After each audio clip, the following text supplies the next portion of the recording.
Thanks for tuning in. We're Ace Comicals. I have with me my co-host Rahul Jani and Leon Everett. I'm Greg Driver. Let's get started.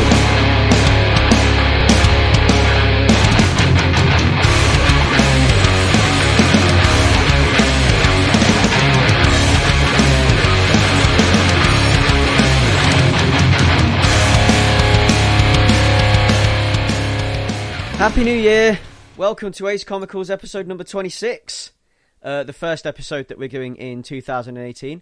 It's a whole new year of comics sits before us, and if it's anything like last year, it will be a great one.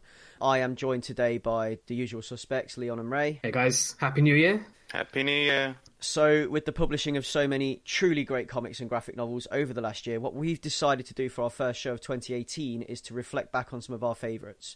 So, I mean, like, there's a lot of top 10s flying around the internet.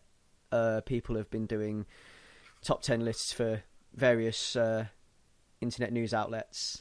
Some of them are pretty good. Some of them are dire and should never be read and should be banished to the black hole of internet rubbish that never gets clicked forever. Harsh. I mean, fair, but harsh. Yeah. So, yeah, top 10s are difficult. Top 10s are really hard, especially if you're like me and you love everything. So, instead of trying to compile a top 10... what we've done is we've decided to just talk about our favourites with no particular ranking system or judgmental order. So this Did you only find 8 or did you find at least 10 though, Greg?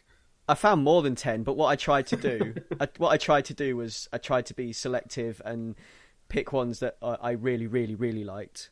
So like, my top 10 would have been a top 100. So it's too many in my top 10. Yeah, you got to kill your darlings sometimes and Exactly. be savage. And what I also tried to do was I tried to make it not superhero comics. Ooh, but I've ended up putting in a superhero comic.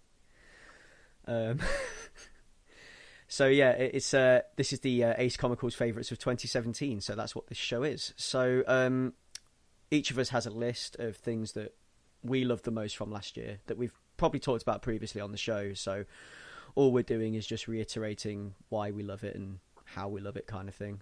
There's also a list at the end of the show, or towards the end of the show, that will be all of the things that are coming out this year, 2018, that we're looking forward to. So I guess I'll start it off with my list. So on my list, these are in no particular order, by the way. I've not ranked them at all. First one I've got here to talk about is Scales and Scoundrels. I don't know if either of you two read it. I think Ray might have picked a copy of it up, but I don't know.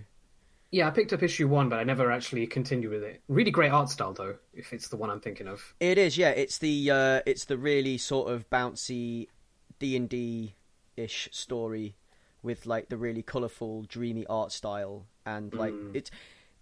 I love reading this book because it's relaxing to read, and because it's just so far removed and far flung. It's the same reasons I enjoy playing Dungeons and Dragons is why I enjoy reading this book, because it's like proper escapism, and the art style's really nice. It's really bouncy, really cartoony, and it's something that I can, after having a really, really rubbish day, you can come home, open a copy of Scales and Scoundrels and read it and feel better, because it just makes you forget about everything. And like it's got this really relaxing palette of dreamy colours going through each panel, and it's like the art style is really, there's no hard lines, it's all curves and like a watercolour wash kind of thing, isn't it? Yeah, like a watercolour wash over loose, rounded drawings. I mean, the lines are bold, but they're not hard, they're not harsh.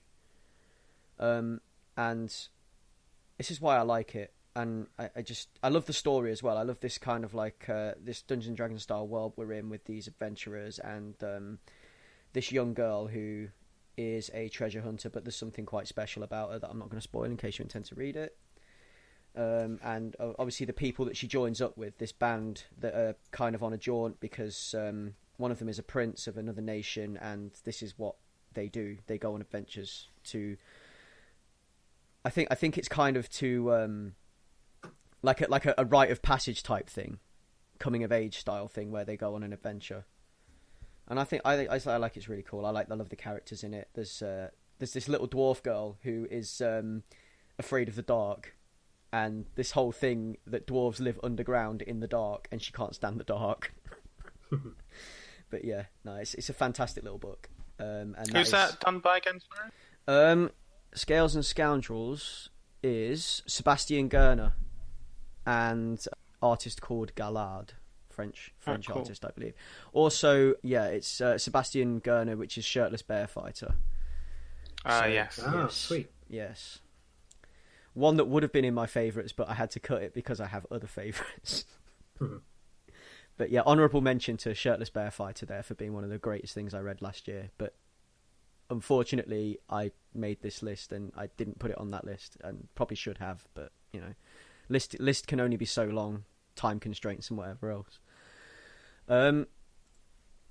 Next one that I wanted to mention, that this one was big for me last year because this was just, it was so different, and I just thought it was so cool and so rad when I read it. Curse Words. Oh yeah, Curse Words.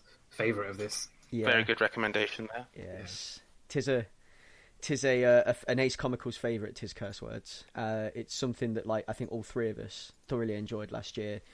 It's got nice, bright, bold colours, really interesting panel layouts, a really diverse and beautiful cast of characters.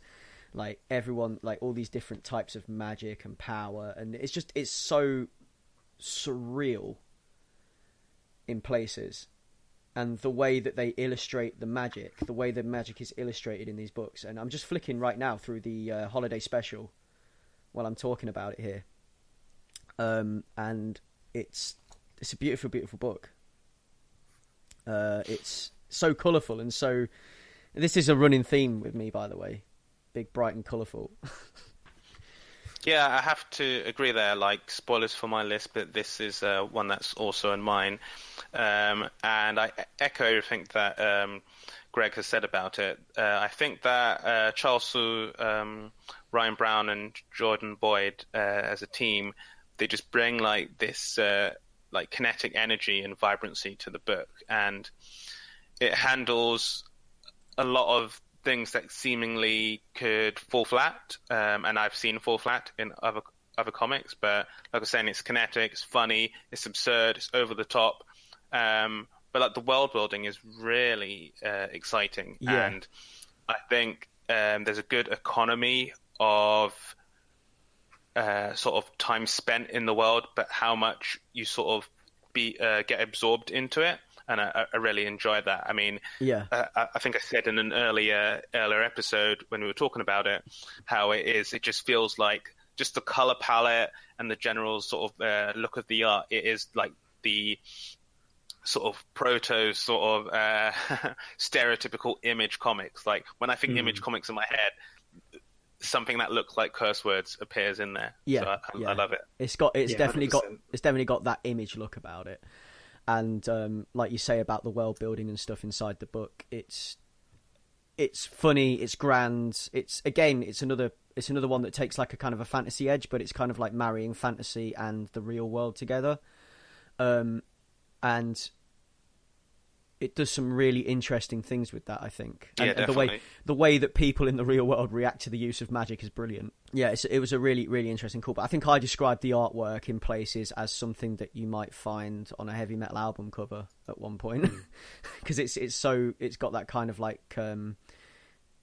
mean, I'm not talking about, because you've got the really sort of gore-tastic heavy metal art and things like that, and I'm not all the really high fantasy stuff that's Conan the Barbarian-ishy type stuff. But I'm not talking about that stuff. I'm talking about thrash metal, where it's big, bright, and colourful, and it looks like it's to be printed on T-shirts and album sleeves. It's great.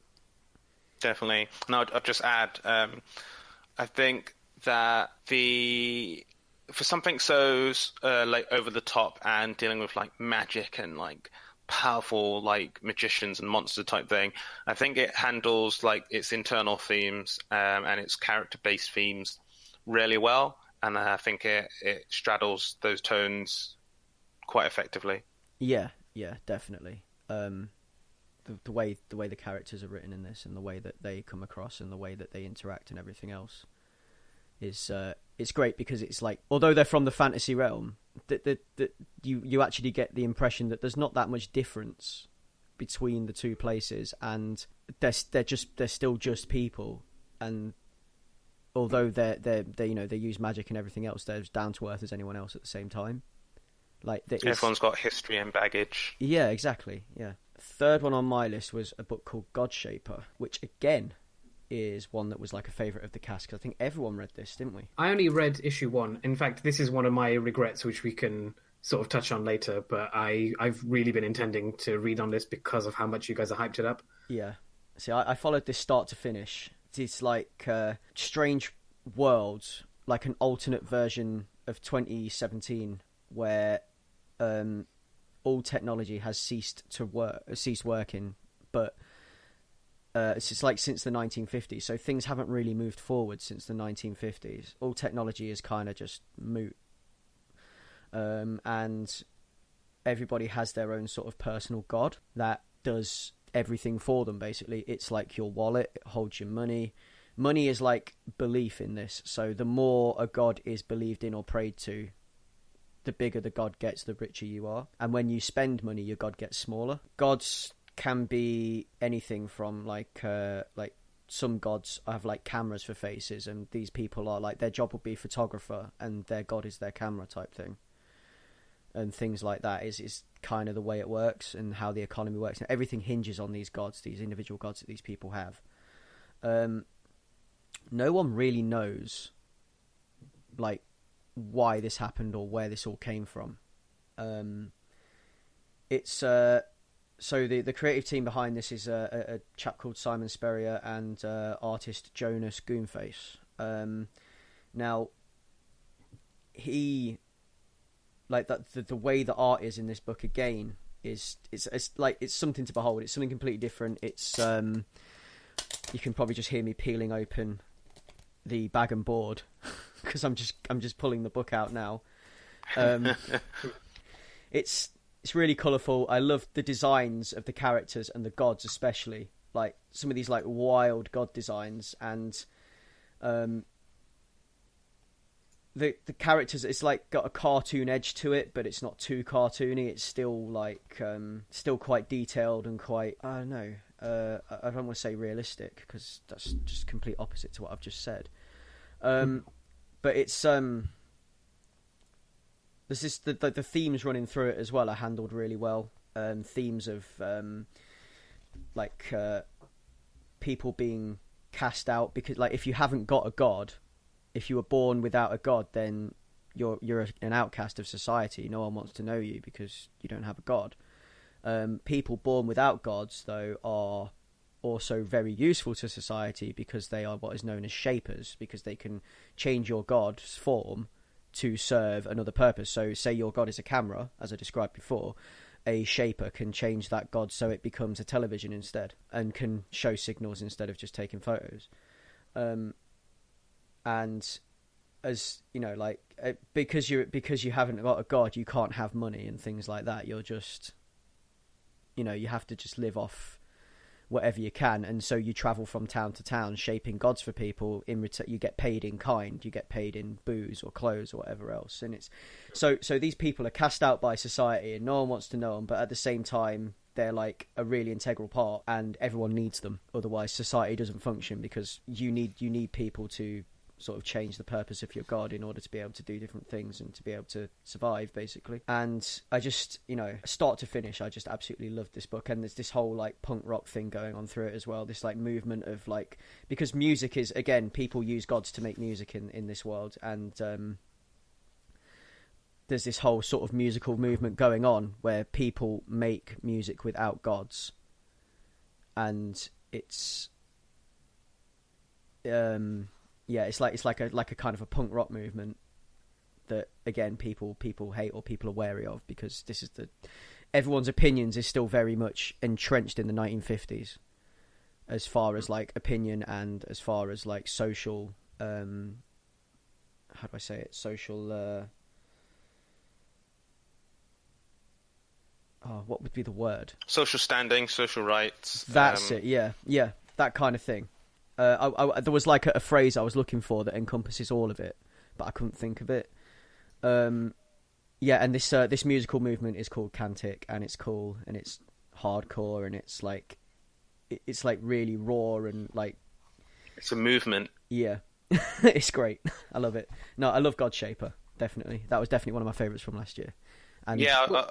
If I can chime in before you go, Leon, because I get the feeling you're going to be very positive on this, and I just want to express that the reason that I didn't get into this is criminal. I know this going up front, but I was attracted to this comic because issue number 1 has this like gorgeous black and white pencil shaded art where it's got a guy sat down playing guitar while this really cute little white blobby ghost stares up at him. And then when I opened up the book, and all the artwork's a little bit like grotesque and kind of like it's all very polygon. How do I say this? Like there's no straight lines or anything, and it's all kind of scattered around, and it just didn't gel with me. And I kind of want you guys to sell me on it because I know that I should get into this, but I was just put off immediately by the style inside the book. So, do you guys have any opinions on that? So I really like the style. I mean, I know that it's there's no straight lines, and I know that it's fairly kind of like. When you say grotesque, are you talking about the way faces are? Yeah, the faces and like the fashions, and like it's not as moody as the black and white cover suggested, I think. And I was just initially put off by that, and I'm definitely going to give it a second chance. But... I think you might have a variant cover for it. You might have one. Oh, definitely. Yeah. I mean, I've got the original yellow vibe cover. Yeah. Which I also really like, but just this black and white one, that's what I was expecting when I went into it. Yeah. No, I like the art style because I like that it's because although there's no straight lines, I like that it's clean lines. It's very sort of definite and very clean and like colourful, and even though like yes, it's you might not like the face and things, but I quite like the face. I quite like how expressionistic it is. Like how it's very expressionistic actually, and it's got like that kind of like surreal edge to it, which is what I quite like. That's why I like the characters. I love the character designs in it.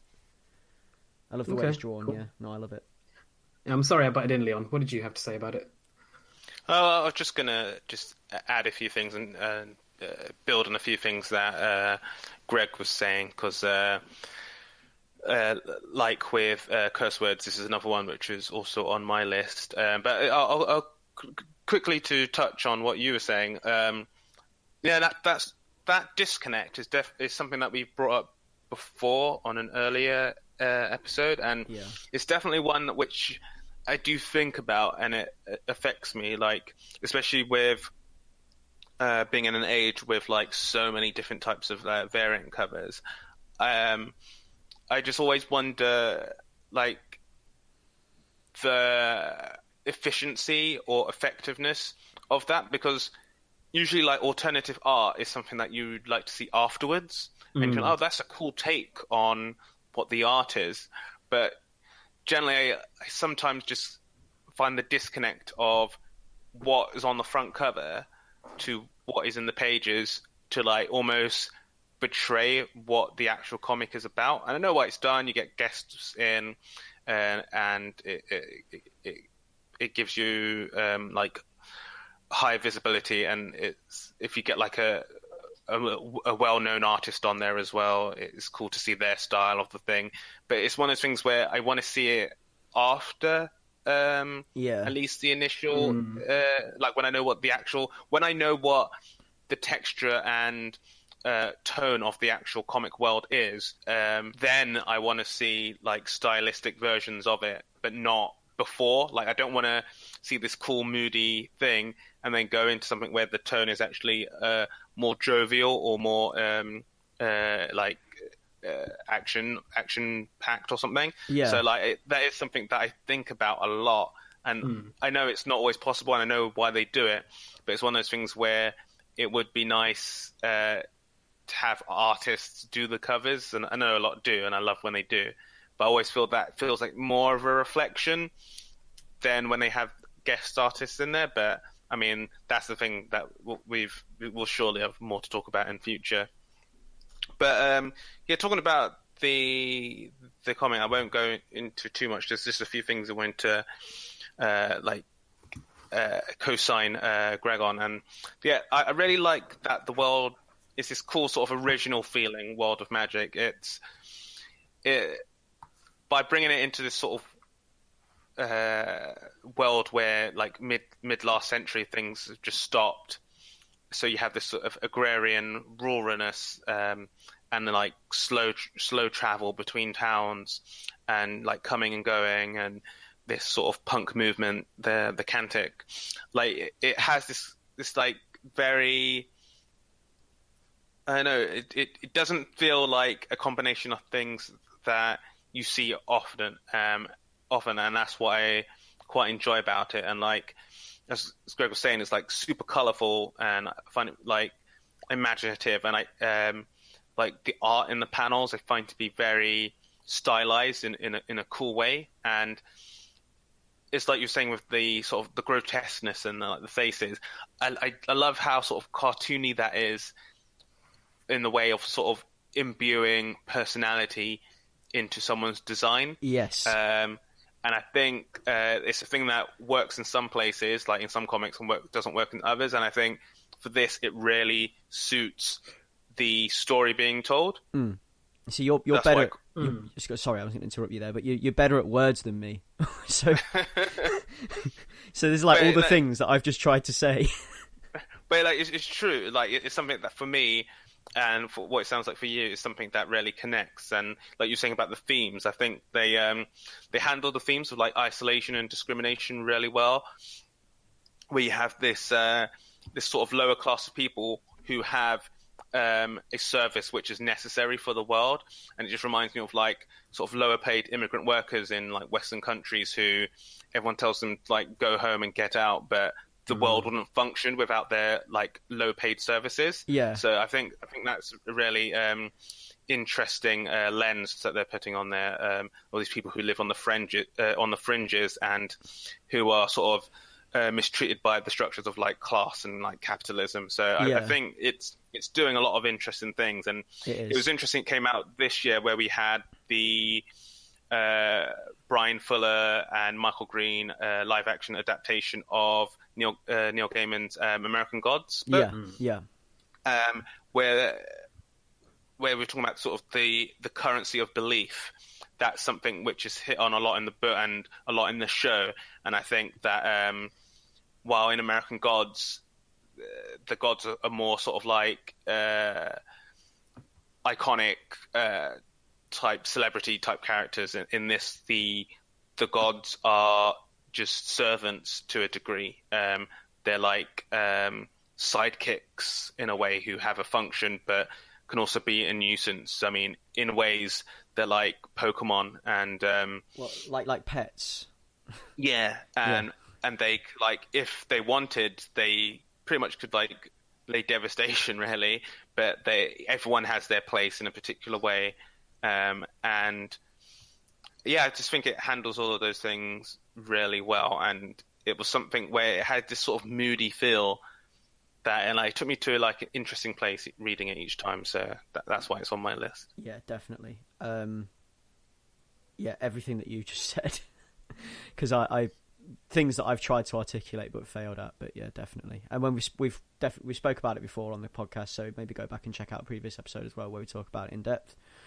On my list, fourth thing on my list. I'm not sure if this is cheating, because it came out like right at the tail end of 2017.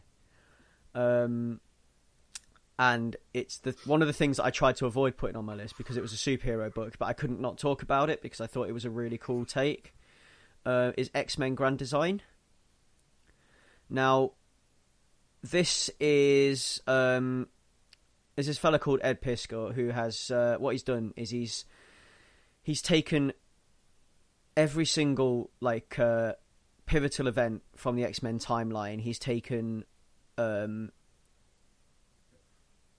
basically he's taken the entire X-Men timeline, and what he's managed to do is he's managed to condense it down into several issues where it is described and put forward in a clear, concise way. And the way that he's done it, the way that he's framed it all is excellent. I love the idea behind it, the way that it's all framed, and the way that it is like the way that the information is put forward. Because I mean, this is all things that people have possibly read before or people already knew, but I just enjoy, you know, going back through it, and maybe, you know, if there's going to be obviously you're going to learn something reading it as well, because not every, and I'm sure there's nobody out there that's read every single X-Men comic. I mean, there might be, but it's a huge task. And this is like a great way to introduce new fans to X-Men as well, because it takes it right back to the start and gives you everything. And it's done in a very Marvel way, and I love it. Yeah, I mean, I think one of the things we talked about in our very, very first episode number 1, we talk about how to get into comics, is how much anxiety there is about catching up with the history of comic runs from specifically Marvel and DC. Yeah. And for someone like me, who I got into comics relatively late, or at least the big 2 comics relatively late, like I got into Spider-Man and X-Men and everything like in my 20s, despite having been like fans of these characters from the cartoons, for example, and having caught a couple of issues of the comics here and there, and like enjoying the movies and whatnot, but I never really knew where to begin with any of these things. And the reason I love this particular comic is it takes that anxiety away. I mean, I love these kind of primers in general, which help not just new readers, but like established readers. Like you said, there's somebody out there who's read every single X-Men comic, but how do you piece together such a convoluted timeline? And I like that this kind of thing, which is like a comprehensive compilation of all the most significant parts of the history, which have, you know, such interesting and like inspirational ties to real life history and where they draw their inspiration from. And I like that this collects it all in a way which has its own worth more than just being a primer in and of itself. Like instead of it just being an encyclopedia of the history, it has its own narrative as well. And just to add something very brief, it's not just a history of the X-Men, it's a history of mutants within the Marvel universe. Yes, yeah. And I think it's very good at what it does. And as you say, to take away the anxiety of like new readers coming and wanting to get into X-Men and wanting to know what X-Men's about, this is something that you should point people towards. It's like, okay, so because getting into X-Men now, if you were to pick up a random X-Men comic off the shelf in a comic store, so much has happened that you're just thrown into the middle of it, basically. No matter how the writer tries to frame it, or how the writer tries to introduce you to the world, when you open that X-Men comic, you are in the middle of it, because there's been so much has happened. There's nowhere to be but the middle of it. So this is a great way to kind of like consolidate knowledge and put it forward so that people can read it and go, okay, so this is what's going on and this is what the X-Men are about. And then you can probably start reading other X-Men comics off the back of that and know. Also a way as well to introduce, because it goes through everything. And maybe if there's storylines you've missed and things like that and you wanted to read them, then, you know, you'd be like, oh yeah, I've never read about that. Maybe I should read deeper into that. So this is like, it's like a kind of like a, imagine getting on a train and taking a train ride and being able to look out of the window and then deciding you want to get off at a certain station and explore that town and then come back to the train and get back on the train again. That's a fantastic analogy. Yeah. Because that's exactly how I felt reading this. I mean, one of the other things I love about it is that it recontextualizes the weight of the stories. So, for example, I went back and read Days of Future Past after having seen the movie, and as we all know, like, it's a very different story, and it's also very short, and it's hard to understand why it was so significant. That's a bit glib. It may be hard to understand how that story was so significant when you first get introduced to it through the context of this really big epic movie. Yeah. And I like that this gives you the weight of everything in order and how it was appropriate for the time and that it was designed in and, you know, was absorbed in. And I love that about it. And if I can move on to how I felt about the artwork, unless you have anything to add to the framework of this. No. I'm done with that part. We can move on to artwork now, because I was about to chime in and talk about artwork anyway. Well, I have very brief things to say about this, because again, I haven't read a lot of the like quote unquote old style Marvel stuff. And I love that this harkens back to like the 70s style where it's printed with like I don't know what it would be called, like a dot matrix type printer on like this acidic matted paper, and it looks old, it looks weathered, and it kind of legitimizes the content because it's trying to be a retrospective. It's almost like it's a documentary because it has the same vibe as the time that it's coming from. The only thing I find about that is in another 10, 20, 30 years, it's going to be really confusing to isolate this work from all the other work that it's trying to pull together from. I don't know how you feel about that. No, I don't think that will be an issue. I think looking at it, because what they've done is they've intentionally gone for this aesthetic to make it look old and weathered, and to make it look like the old 1960s, 1970s Marvel stuff. And they've made what they've tried to do is tried to make it look like it was published back then, and you've just stumbled across it. So all the pages are yellowed, all the, and even the way that Ed Piskor has drawn it all. Like even his art style, the way that he's put the art down on the page is reminiscent of the old 60s and 70s stuff. I mean, I personally myself, I really like old Marvel comics. I like looking at the old artwork. I like the old DC comics as well from around that sort of time. I like seeing that artwork and then seeing how it's evolved from then to now as well. Obviously with the introduction of new techniques and things like that, but I love the way things were back then, the way things used to be printed. It's so simple and so effective at the same time. It's like the true kind of like raw, primordial style of comics and where modern comics came from, basically. Because it's so simple. How it had to be creative with the limitations of the tech at the time. Yeah, because they would only have been able to use so many colours. They would only have been able to, and it's so... it's so simple but so effective, and I love it. It's almost like constrained writing where they've set themselves a limit on how far they can push what they're capable of printing.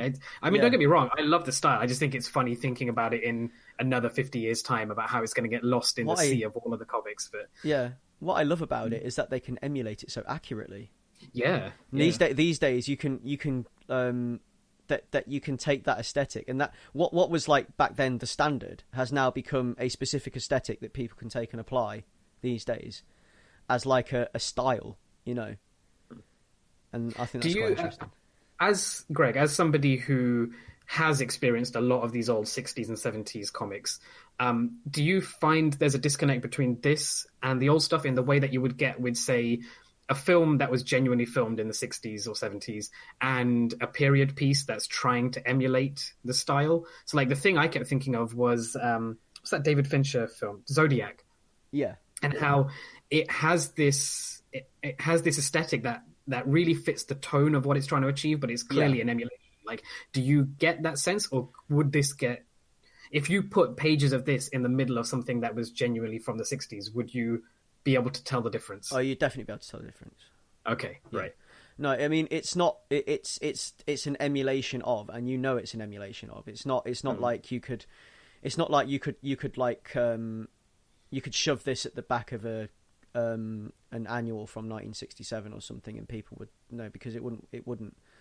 But it's you can tell the difference, and you can, because even though it's made in the style of, it still carries a modern edge to it. When I look at it and when I look back at things from that time. This is just my opinion, obviously, but I think it's you'd definitely be able to tell the difference. This is why I was saying before, when you're saying it's going to be confusing, I think people will instantly be able to see the difference, especially like when you look at the cover as well. Yeah, the cover's gorgeous. Yeah, I love the cover in this. Yeah, but the cover is very much it's very much telling you, like, a nod and a wink to, like, this is. It's very much a nod and a wink to, this is modern, but we're making it not look modern type thing. It's like it knows, it's self-aware in that way. I think I'm definitely gonna give this a go.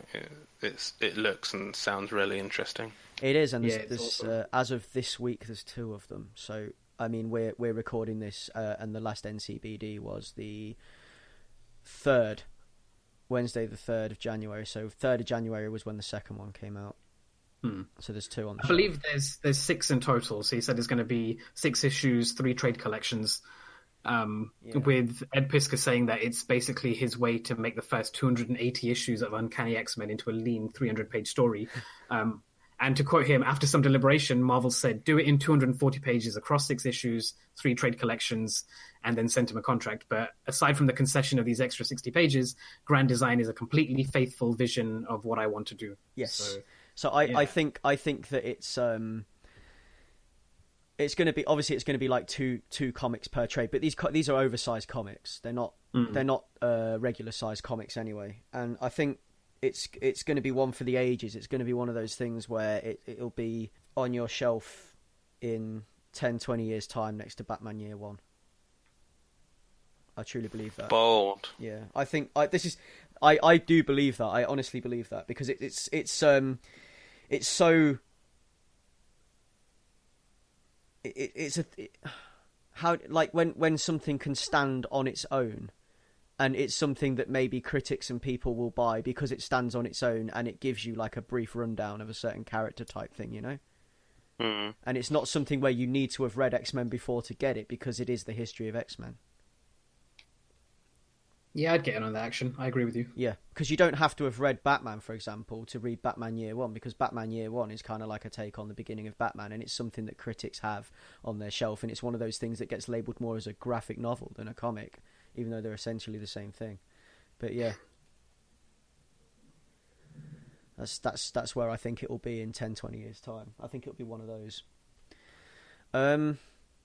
Moving on from there is a book that was published by Image, which appealed to me on because last year was a great year for horror books. Basically, there's a lot of horror books that I read, and this appealed to me because it was kind of like a fresh take on the whole vampire thing. And this is a book called Redneck. This is one of my current favourite writers, actually. This is Donny Cates. And if you've followed any of our shows this year, if you've like listened to any of our previous stuff, then you'll know that I quite like Donny Cates. Now, Redneck is it's vampires in the it's in Texas, basically. They've been around for hundreds of years, and they're just trying to lie low, stay out of the way, not get caught up in trouble and things like that. They're done, because people hunt them because they're vampires. People are hunting them down. People want rid of them. They've got like a family feud going on with a really religious family. So this is like something that goes back generations as well. You've got this family of like religious people, like priests and stuff, and they've got a feud going on with this family of vampires. And from the outside, when you read the comic, it just looks like a normal kind of generations long family feud that you might read about in a book or something like that, where you've got these two rival families and we don't speak to each other because one time this happened and blah blah blah. But there's something more to it. There's that edge to it because you've got vampires versus priests type thing. And they're living down in Texas trying to lie low. They don't kill people anymore. They make a beer from cow blood and they drink that. They run a barbecue shop. So what happens is when they kill the cows, they sell the meat for barbecue, and they drink the blood. And they've got their two human servants, I think, running the barbecue shop for them. And it's just really cool book. And obviously, things don't stay quiet. Stuff kicks off. One drunken night before Christmas. I think it's actually Christmas Eve. Some of the younger vampires decide they're going to go into town for some fun, and they hit up a strip club, and they find a couple of the religious guys there, and a fight breaks out. It's like one drink fueled brawl ruins it all, and they have to go on the run again. And it goes to some really interesting places, and right now it's in a really interesting place actually, because we're into the second arc, and there's some really cool things happening, and I can't reveal a word of what's going on without spoiling the entire first arc. So you really need to read it. The artwork is what they tend to do with the artwork in this is they have like a theme throughout a palette theme throughout the whole book. So the first issue was blues and reds. So most of it was at night, but it was all in blues and reds. Like it's all in tones of blue and red. What we're looking at now is we're getting like greens and yellows in some of the current issues and things like that, and it's a really nice way to do it, and I really like the way it's put together, and I love the character designs. I love the overall aesthetic and the overall feel of it. I like this sort of fresh take on the vampire thing, rather than it being a your sort of standard vampire stories where vampires are predators. It's the other way round, where the vampires aren't the predators and they're just trying to hide away and just keep themselves to themselves, but stuff keeps happening and they can't do that, and they're not allowed to just live. They can't just live, and it's quite heartbreaking in places because they really do want to be part of, society, and they just want to be like normal people. Like one of the characters, he makes them live by rules that he's like the kind of like the patriarch, and he's making his family, this group of guys, live by rules that ordinary God-fearing people should live by, but that's not. This is like going against the vampire code type thing, and you've got this dude's father who is like maybe 100,000 years old, and he's like a really powerful vampire, but he's so old and so decrepit and whatever, because he's like he's got a bit of a like Nosferatu look about him. He looks more like a vampire than the others do, with the kind of the red eyes and the battish kind of features and whatever. And he's like constantly trying to he wants them to be proper vampires, and he wants them to kill people and drink blood and be feared and whatever else. But this other guy he's like, just want to be people kind of thing, and it's great. That dynamic is fantastic, and I like this whole sort of like going against the mold type thing that it has. No, I really enjoyed this book. Yeah, it sounds like it's trying to do some interesting things with such like a well-worn like genre, and it also sounds, from how you've spoken about it on this and previous episodes, like one of the more likely comics that we'll see adapted into like an FX show or something. Yeah, it's definitely got that ring about it. It's like you can. When you read it, you can sort of feel the gaze of the network over your shoulder, like the Eye of Sauron type thing. Definitely, yeah. So it's something that I believe could or would be in line for a TV adaptation. It's definitely got that mark about it, definitely. Next on my list is another one of the horror comics that I enjoyed last year, which is the Gravediggers Union, which is like the tail end of last year. But so I think this was a November book. Was it November or was it October? I can't remember when the first issue was. It was one of those. It was either November or October, because it was tail end of last year, and it was one that I kind of learned about it quite sort of just basically as it hit the shelf kind of thing. It was something I'd seen murmur about it and whatever else, and then it was on the shelf, and I just thought, you know what, I'll give it a try. I'll give it a go.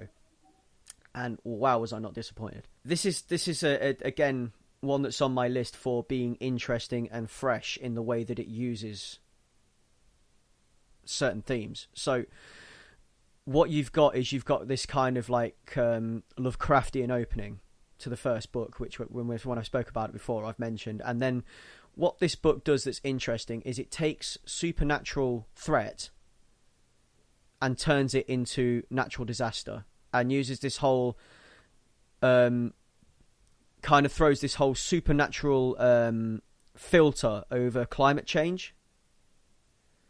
So what you've got is, instead of hurricanes and earthquakes and things battering the world and people suffering because of that, it's a hurricane of ghosts. Or that kind of stuff. And when the way they talk about it in the news, you've got like, how you have your climate change deniers and things like that. You've got like your supernatural denier type people, where they're like, oh, this is just something else or whatever, and they're trying to dismiss it and saying that it's. But it's like the supernatural forces of Earth are like obviously it's something that people live with every day, but then obviously there's like these out of place weather pattern type things that are causing trouble and causing disaster. And you've got this group of what the book calls the Gravediggers Union. They are grave diggers, and it's their job to put down these supernatural disasters and to keep people safe. And they're not like uniform wearing superheroes or anything. They're just ordinary dudes in like working duds, with shovels and stuff.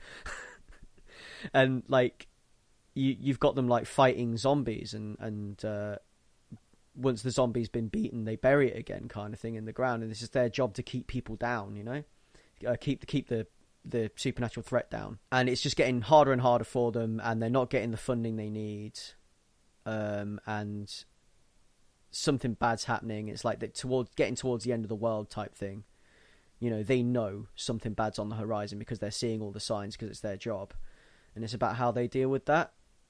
And I just thought this book was like insanely cool. The story is Wes Craig, and the main artist on the book is Toby Cypress, who is the artist from another book from last year, which was one that I sort of like turned around on, because I think I remember talking about it before and saying I didn't quite get it, and then all of a sudden it all clicked into place, and I was like, oh yeah. And that was Retcon. So Toby Cypress is your artist from Retcon, and I really like his art. I like how he draws monsters. I like how because Retcon is another one that's very supernatural themes, and the way that he draws the beasts and creatures in Retcon, it just looks very how do I get that across? I can see it in my mind's eye, and I haven't got the word for it. But yeah, he's very good at it. He's very good at grotesque art, and is the edge of expressionism and surrealism, because it's the more expressionistic, surrealistic side of comics art as well that he brings to it, where things are slightly warped and off-kilt. Faces are kind of warped, and everything's kind of like what it is, but it doesn't look exactly as it should type thing, and the lines are quite loose and everything else, and I just love it. I do love it. It sounds good. It's very good book. Last on my list is a book that I spoke about previously, so I've spoke about it a lot on the podcast, so I'm just gonna I would have been surprised if it wasn't here. Yeah, Namwolf had to be on the list.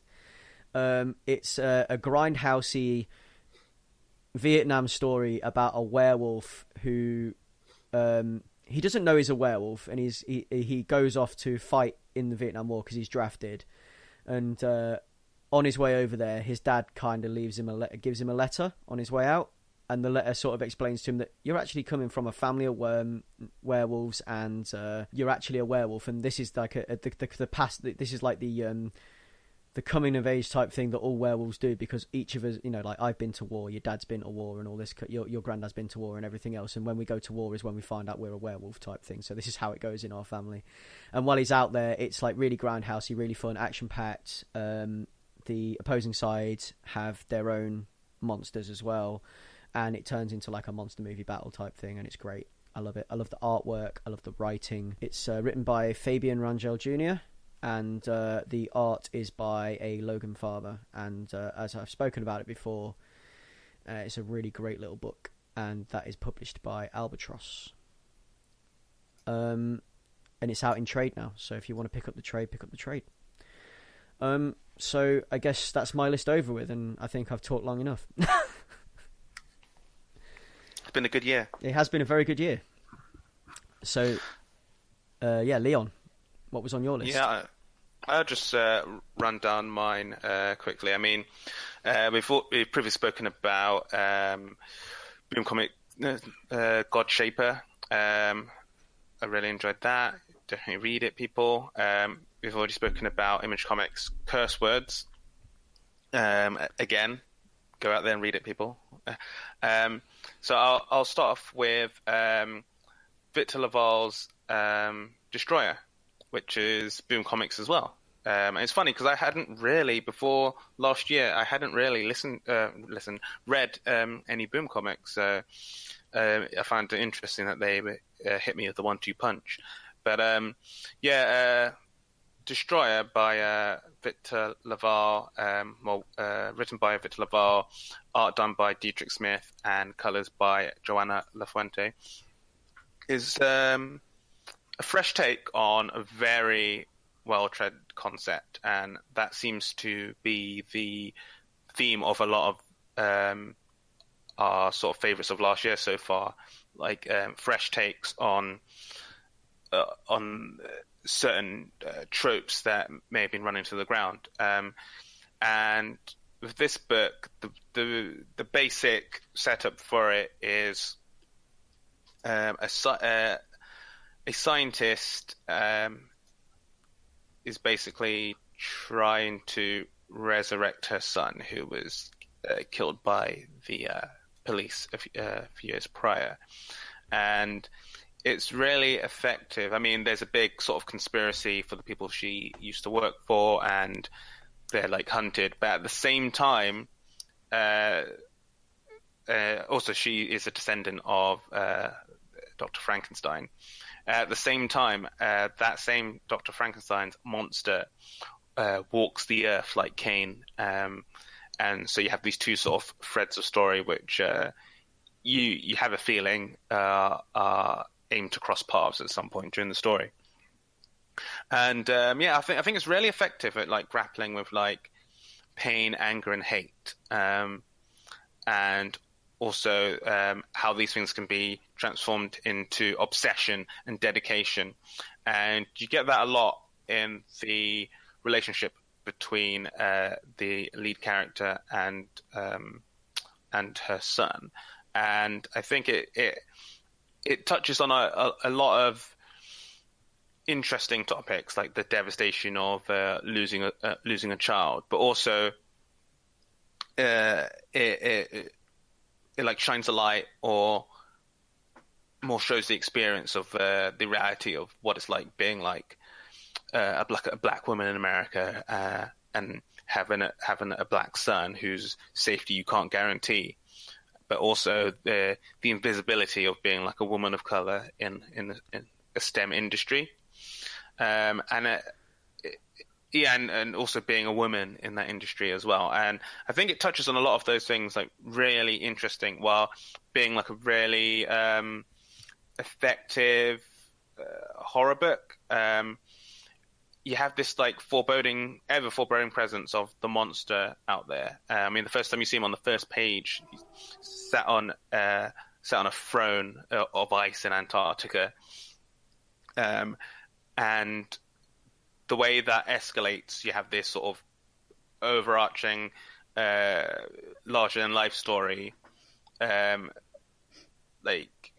connecting with this more sort of internal sci-fi story, and I think they handle a lot of this stuff quite deftly. It never really feels there's a lot of like topics in there, like social issues with capital S, but it doesn't feel preachy at all, and instead it feels like just experience that you don't often see, or myself, I've not often seen like displayed in comic books, mostly in sort of regular literature. So I think it does that effectively, and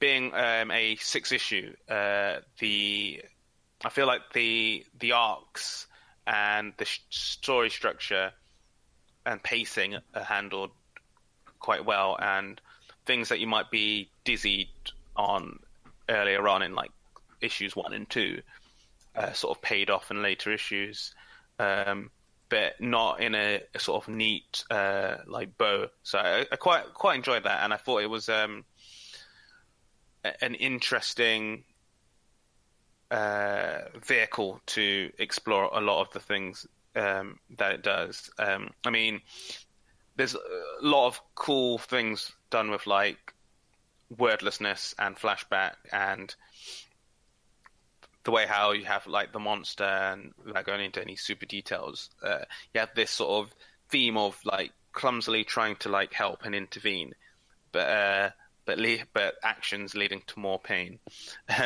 And it's really dark in some of those senses, and the art uses this cool sort of modern sort of computer design style. So like effects are like these borderless, outlineless, cool sort of computer graphics that I think melds well with the style of the characters and the locations. So this is one I would definitely recommend. It's different and it's not too long of a read. Did any of you guys give that a read? Yeah, I did. Yeah, I read it start to finish. It's like a direct sequel to the original Frankenstein story.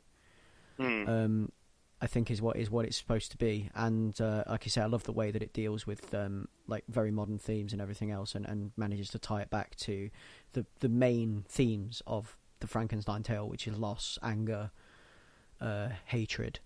You know, because the original Frankenstein story comes from a very sort of, it comes from losing a child, effectively. If you read the history of how it was written and everything else, but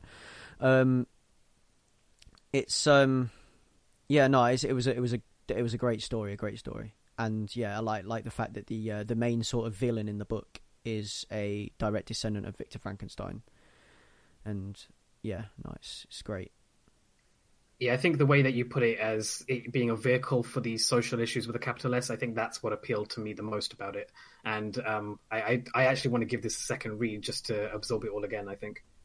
Yeah, no, it's one of those things where I've read it in parts, but I will have to get all 6 issues out and go start to finish all at once, like a trade, definitely.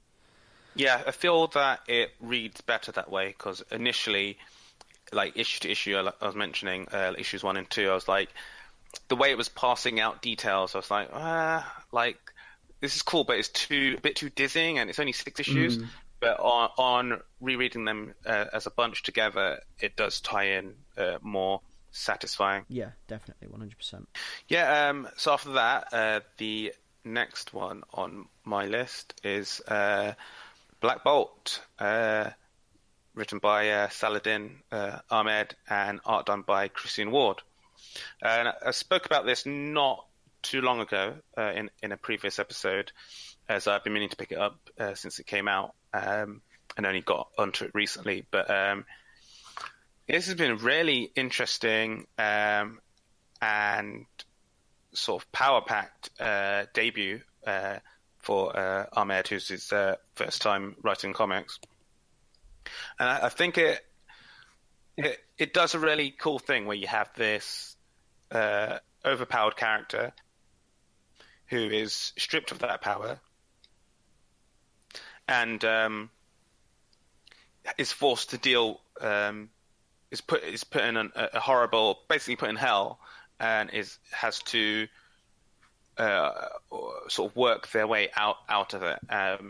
And like Ward's sort of claustrophobic and like high striking like patches of like shadow and darkness really work well to sell the hopelessness in the world. And just in those early issues is this horrible like cycle of torture and mind games and being allowed to go so far before you're reset and starting again, not being able to save things that you're trying to save, like shackled in this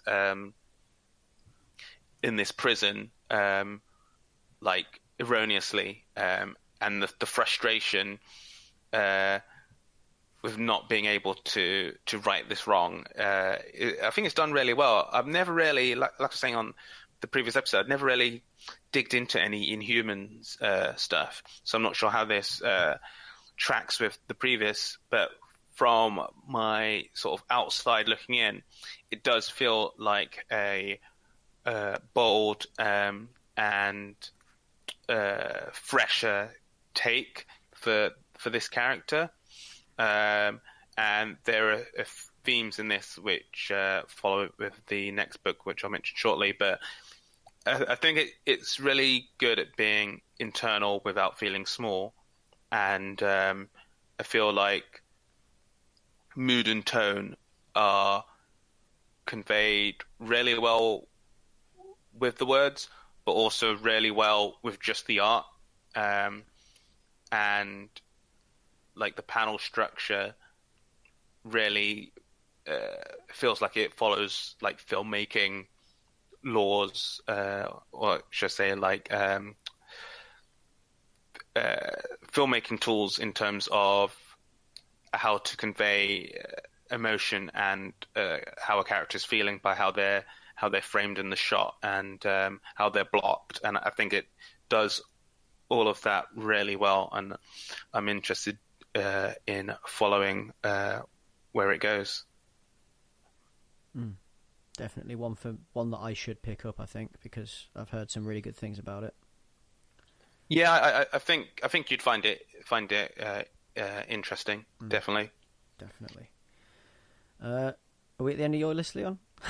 Well, I've got my final one, and I left it because while my list isn't numbered and it's just like just a collection of new comics that that spoke to me in some sort of way and stuck with me after closing the books. And like last year was quite interesting for me because in service of doing the podcast, it's the first time in a long time that I've really been up to date with any comics. I'm usually a trade only reader, and like many years after the fact, especially now, like it's been a long time, maybe when I was in my teens or something, or early 20s, where I kept up with anything that was remotely modern. You can't or say in the zeitgeist at the time. Sorry, you can't say you're a trade reader anymore. You can't. Now dab, I'll go both ways. But with having that, one of the things that has been the best like find from not doing that, and it's nice to be in the zeitgeist and nice to be reading it issue by issue, and while the rest aren't numbered, this is actually my number one, my favorite of last year. It has to be Tom King and Mitch Gerard's Mr. Miracle. Yes. This book is obscenely good, and I know there's a lot of hype about it, and if you listen to this and you pay attention to any of like sort of the general comic zeitgeist, I mean, lots of standard like non-comic websites who have like a section of reviewed and given this a lot of plaudits and stuff, and it's like it's easy to be deterred by the hype of stuff like this, but I think it has really high aspirations, and I think it's reaching them. As a book that's like going to be like a 12 issue sort of maxi series, like I think this time next year we'll be discussing if it has become like a modern book that joins the pantheon of some of like my favorite books of the past, which had similar structures. But yeah, I mean, we've spoken about this book multiple times on the podcast, so I won't go into too many details about that. I would just, like, on the overview, it's about the new gods, particularly Scott Free and his wife Big Barda, and it's set at a time on the cusp of like massive conflict between the fourth world planets Apocalypse and New Genesis, and it straddles the line between being this war story, but the greater focus is on Scott Free's mind and him sort of losing grasp and control of what is going on. And if I was talking about Black Bolt being interior but not small, Mr. Miracle runs with that. It's from the very first pages of like issue 1, it just pulls you into this world where it has this dizzying effect where you're not 100% sure what is actually really taking place. You're not 100% sure what is in Scott's head on what is happening, but it's not played in this like just over, oh, it's surreal and it's crazy, and instead everything really, the form really functions. The story it facilitates the story in an interesting way, in a sense that it doesn't feel like gimmicks when you see like static on the page. It doesn't feel like gimmicks when you have a block panel like Darkseid is. Instead, it uses like repetition and like panel structure to reinforce all the concepts that it's trying to deal with. Like even just basic things like its use of the classic 9-panel structure, like characters, like the way it displays isolation by separating characters who are in the same room, in the same space, but not sharing panels. You really have this feel of the level of depression that Scott is going through, and how he can't really engage properly because of this, and dealing with a character whose whole life was about escape, and now there's not really much to escape. But here he still has the feeling of needing to escape. It handles that really well. The use of color is amazing, like highlighting the sort of dichotomy between the superhero life, like the suited and booted and intergalactic, but also just the melancholy and sort of day in day outness of like life, and just like living your life and having a job to do, and then I've got to go back to war now, and like it all has this really just interesting tone where it feels dreamlike, but not in the negative connotations of what that you would give. Sorry, I was going to interrupt you. That you feel like you're inside Scott's haze. Yes. Yeah. Yeah, and it's really effective doing that, because the words that King puts on screen juxtaposed with the images that Gerard has there, and how they're degraded in some ways, like warped, and a lot of times the feeling of a character is fully displayed just in like panels and wordless panels of them reacting. Yeah, and just to interrupt again, there are emotions in the book that are completely the wrong emotions for the moment. Like all the time, it does this. It does this kind of like emotional misstep thing where people are laughing about something they really shouldn't be laughing about.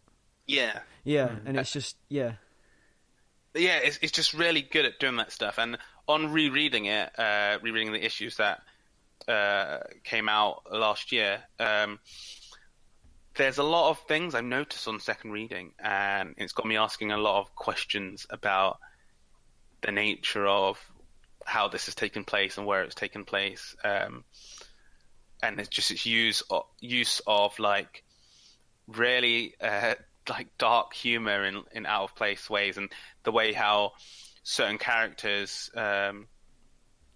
feel like manifestations of like the anti-life equation. I mean, the fact that it feels like it's using the anti-life equation as this sort of engine for the depression, and how Darkseid feels like more than just this foreboding warning of this bad guy who is like reigns over out of the pages. Instead, it feels like this like hopelessness and darkness that sort of consumes us, and is always waiting, and is there for you when you have a bad day. It's there for you when you're not feeling 100%. And I think it's doing a lot, and I think it's doing all of it really well. So I mean, I could talk for ages about it, but this is one where I think people need to get on this train while it's still going. Definitely.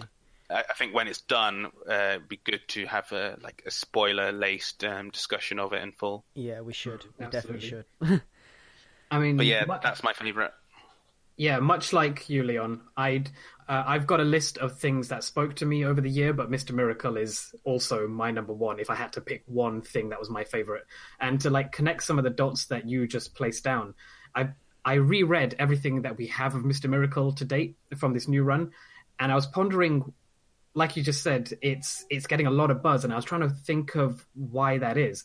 And while I was rereading it, it gave me this sense of it's like accessible art house movies, where there's enough fun for it not to be like eye-rollingly pretentious. And it brought to mind David Lynch. Yes, and he has that kind of vibe where it's not necessarily in the same tone, but he has, or these creators, they have an awareness of how best to use the medium, or they have an education in the medium on how best to use it to make you feel uncomfortable. And I think this is a prime example of a mastery of the work, of knowing just how to make you feel paranoid and how best to use every element available to you. Like you said, this really intricate and clever usage of the 9-panel structure and how you can make somebody feel discomfort by where you place the actors within it. I love it. I think it's like one of the most creative works I've read in the last year. Definitely on board with that. I mean, it wasn't on my list because I've left it for you two to talk about, but it is a really, really brilliant book, and it's definitely one of the best of last year. The thing for me that like adds to the discomfort is, like I said, like the misplaced emotion thing.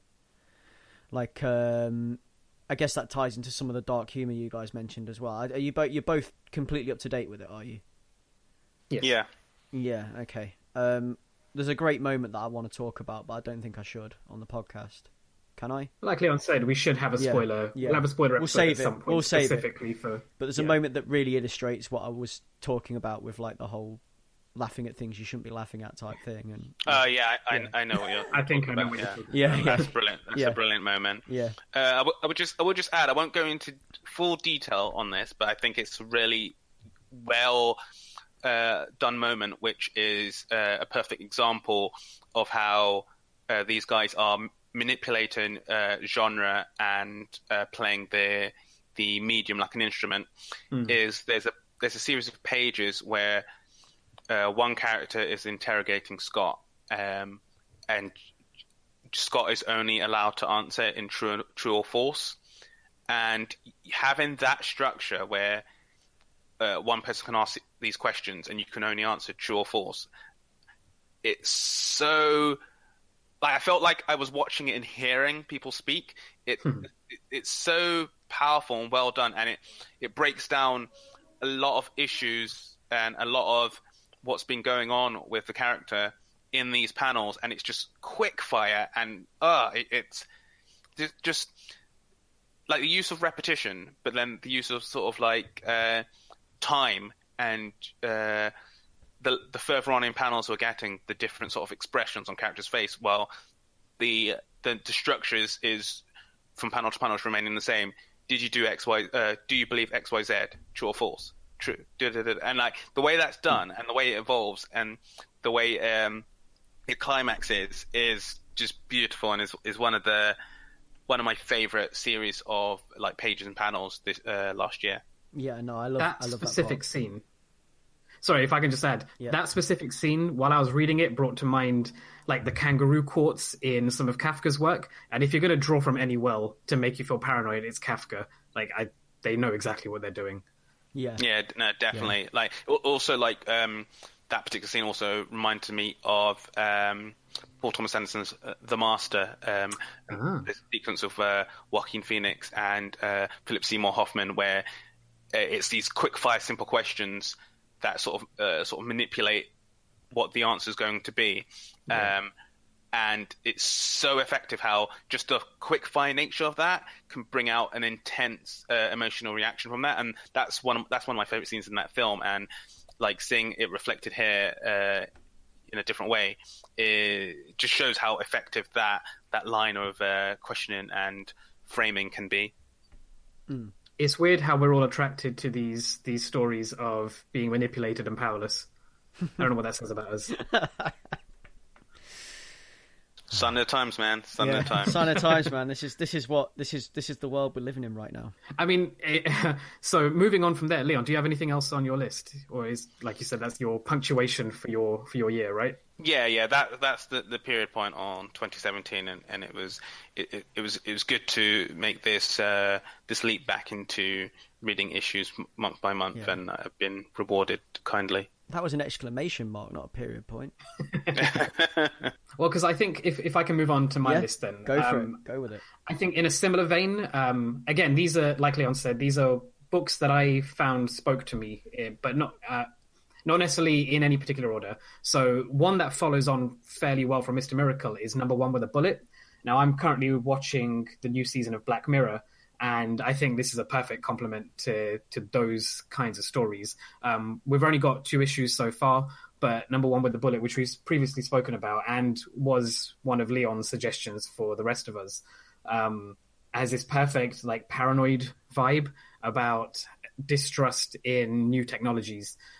So if you like that kind of new Twilight Zone-y, new Black Mirror type stuff, I think that's a great pick. Do you guys have anything to add on to that? Not really, no, because you've pretty much just hit it on the head and been really, really succinct and really kind of like you've managed to say what would have taken me an entire page of A4 paper to get out. So I like to be economic. Yeah.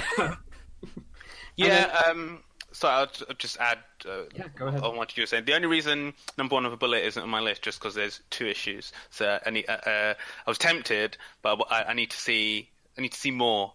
But I think as a new comic, it's had a great sort of start, and I'm really interested to see where it goes. Like as you're saying, it does really dovetail or work well in tandem with Black Mirror, and it's really good at conveying like the paranoia and sort of the ethical and moral quandaries that we face in this world where technology is just an extended organ for us now, and sort of the questions that we and Silicon Valley never really considered when the creation of all these things started, and how the quickness in how the ubiquity in us all having supercomputers in our pockets with cameras connected to the internet has happened at such a quick pace that we've not really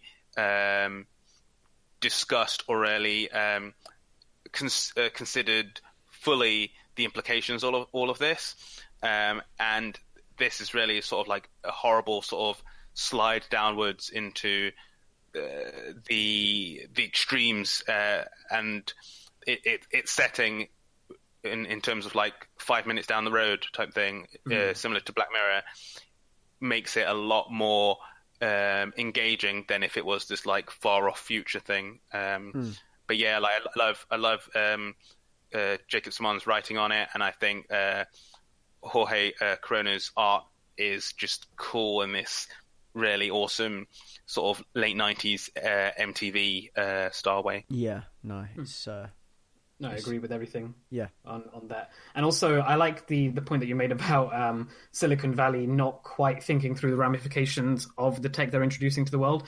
I like to see it the other side, where they have considered it and they don't care and they're doing it anyway.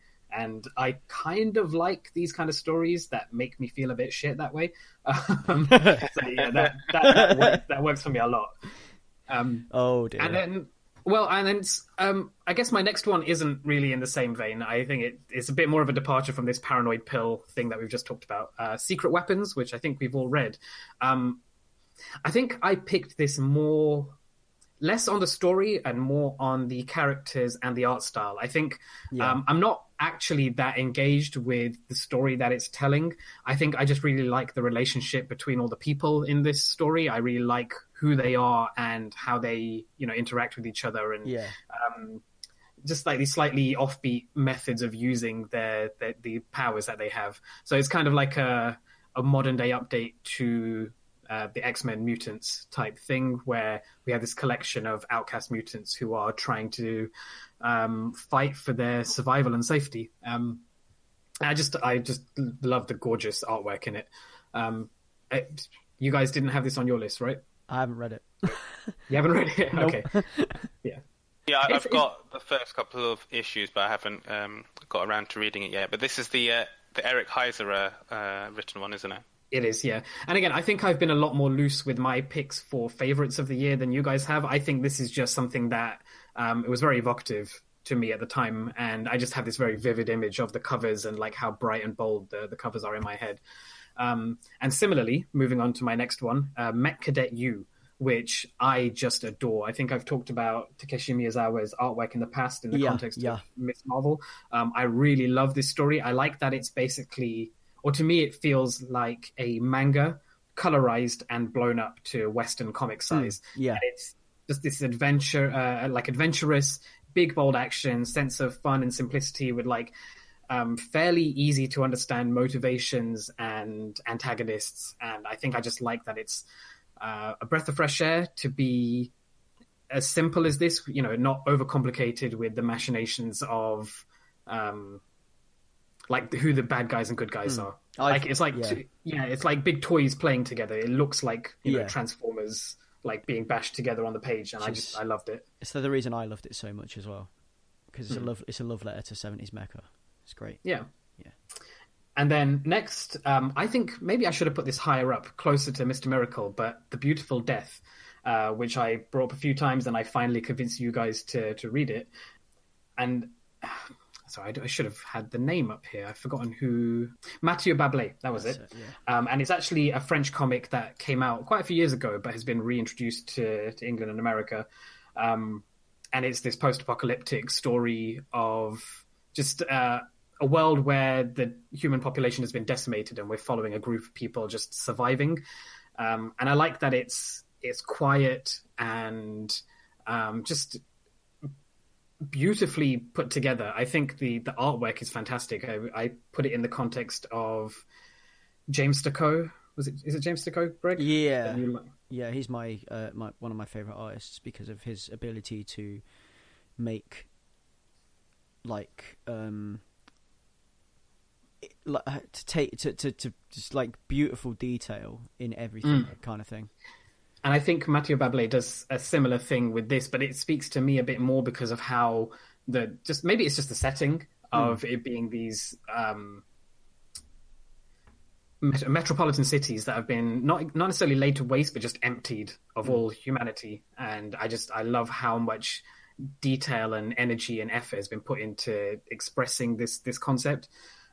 So I'd pick that. And then my final suggestion, which I think is a bit off kilter, because it's not a comic, it's a video game called Gorogoa, which came out towards the tail end of 2017. I don't know if you've noticed a running theme as we go down my list, but there are fewer and fewer words in each of these comics. And I think I've expressed this a number of times in previous episodes, how I like stories which use the medium in that they use the artwork to express what's happening at the behest of using lots of words. I don't read comics to read lots of words. I want to see pictures in marriage with words. And what Gorogoa does is it's a video game where you get to play with this 4-panel square construction and play through this story. And without giving too much of a video game review, I don't want to go too much into the mechanics of how it works, but it's essentially you get to play with the layering and the framework of these images. And it tells this story that's pretty vague, but it has these themes of regret and making up for past mistakes that really worked for me. And it's very open interpretation. And while not as like emotionally resonant as maybe it's aiming for, it's very evocative. And it has this moody and wistful tone that really worked for me. And to the focus of it really being from the perspective of comics, the artwork is fantastic. It's this hand-drawn labor of love where each panel layers into each other. And I think it's really hard to describe what it's doing mechanically. And I think it's worth checking out a YouTube video of this game. So it's Gorogoa, Gorogoa. And I don't know if we've talked about it in the cast in the past, but Leon has described me as being thirsty for this game, and I think that's accurate. So if I had to pick my favorite comic that's not a comic of 2017, it would be Gorogoa. Yeah. And that's the game developed by Jason Roberts and published by Annapurna Interactive, who had a really good year this year. They've had a fantastic year, and I can't wait to see what else they do in 2018. I guess if we're talking games that aren't comics, then I can talk about the fact that I got well into Injustice 2. But yeah. Yeah, go for it. You guys dive deep into that. Not a lot to say about it other than it's just like having a box of action figures. It's great. Yeah, it's like we were saying while we were recently playing it together for the first time. It's one of those things where I don't love the designs of all the characters, but I think they work well for the game in a weird way, because everyone's sort of bulky, armory, and they've got really uncanny valley faces. But like, man, it sort of rekindled my love, because I don't know if I've ever spoken about on the cast, but like my two favorite heroes being Batman and Spider-Man, beyond those two, I always really liked DC Comics growing up, and I think that's probably because of Bruce Timm. But like, I used to read a lot more of like DC stuff, and it was only later on, like apart from X-Men as well, sorry, it was only later on that I would read like the big events. But I've read a lot more of the DC big events as a kid, like Crisis on Infinite Earths, etc. So like, this has just rekindled that like love of DC, which was sort of being killed because of the DC EU and the sort of it's no secret that I'm not a big fan of the cinematic universe that DC are giving us at the moment. 100%. And I find it like devoid of character and wonder. And I, like, Injustice 2 brings back that fun, and with its like really over the top like special moves and supers. And it's just like so much. There's so much love for like these heroes and these worlds in there, and it's just displayed unapologetically. It's just really fun, and it plays really fun, and the graphics are like amazing. That is an experience, and it was fun playing it with Greg over the weekend. Yeah, no, it's great fun. It's like I described it before. It's like having a box of action figures of your favorite characters. Apart from the fact that the faces are wrong, so wrong, but the rest of it's great. I love it, and it's not even like, because it's a beat 'em up game, like a fighting game. You would expect it to be mostly about playing online and playing in versus matches and things like that. But actually, I think one of the most enjoyable things about it is the multiverse mode, where after you finish the main story. Or you can do it before you can do it at any point, I guess. But I did it afterwards, where it's like, do you remember mission mode on Soul Calibur? The Soul Calibur game is like a weapon-based fighting game. So the mission mode on Soul Calibur, but with ever-changing, regenerating missions. So it's like infinite mission mode, where you go to the multiverse. You go to like the Brother Eye multiverse thing, as they call it on the game. It's like the Brother Eye multiverse monitoring system. And you get to select a world to travel to. You travel to that world. That the entry to that world is only open for so long, so like a couple of days or something in real time. And in that world, there's a number of missions that you can complete to earn extras. So you earn like extra shaders for your characters, or like extra. You can earn mother boxes, and when you decode the mother boxes, you get extra equipment and things like that. And you can customize what your characters look like as well. So you can customize the costumes and things by adding, like, you can get different masks and stuff like that for Catwoman and that kind of stuff, and different insignias to put on Superman's chest, so it's still the classic S, but it looks slightly different kind of thing, different art styles, things that emulate different appearances of different characters in different comics and that kind of stuff. And it's great the way they do it and the way it's all put together. And also these items give you different powers when you're doing multiverse mode as well, so they make you hit harder and things like that, and so it makes the missions easier and stuff. But yeah, so very much like mission mode, but infinite mission mode, which I think is really fun. So you're forced to fight under certain parameters, like you have to fight 5 people in a row and win, but you're not allowed to jump too much, because if you jump it takes health off you, for example, that kind of stuff. That's cool. Yeah. I've not fully delved into the multiverse yet, but I'm going to jump in because I saw all the high levels of your characters, and I'm like, oh, screw this guy. And that's Injustice 2, developed by NetherRealm, who did the recent Mortal Kombat games, and directed by Ed Boon, who is Mr. Mortal Kombat. So yeah, it's good. I mean, I'm never going to buy this game because I don't like fighting games, but I've watched every single intro and clash and like story beat. And it's fantastic. It's so funny and just like, I don't know, it's a labor of love. I think there's such an affection for these characters in those games. I feel. And it makes me want to know about these characters who I've never heard of before. Like who's the weird frost guy, the ice character? Captain Cold. Captain Cold. Yeah. I mean, why wouldn't they pick Mr. Freeze, but they pick this guy instead? It's awesome. I want to read all about him. I have no idea who he is. He's a bad guy from Flash Comics.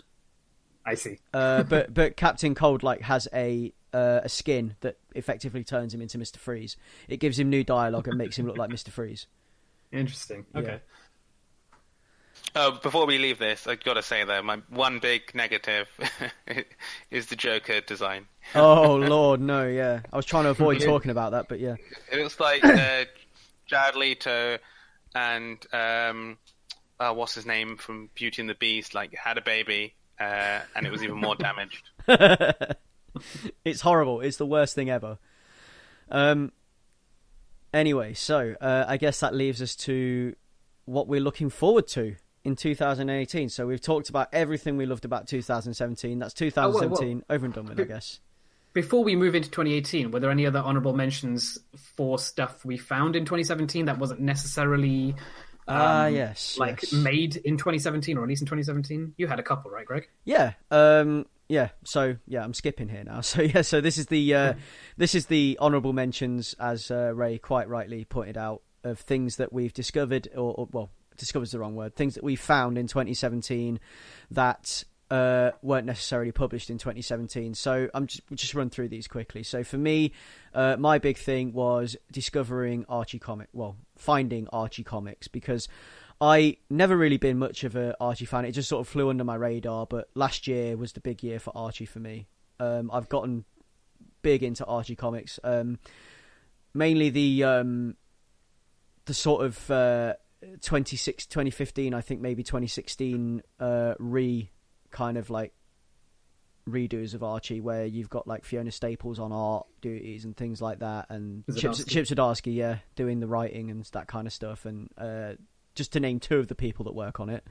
But I've as Archie Comics in general, I'm talking, so like all the different threads, so like the Betty and Veronica book, the Archie solo book, Jughead had a solo book that was really cool, and then there's like all the horror stuff as well that I kind of found and loved, like Afterlife of Archie and Chilling Adventures of Sabrina, which is one that Leon's got there as well. But yeah, no, these are all things that I found last year and enjoyed, and it's all Archie stuff. Ray, things you found? Yeah, so a couple of things. One that I picked up Giant Days Volume 1 because my girlfriend had Volume 1 on paperback, just because I think she flicked through it and just really enjoyed the art style.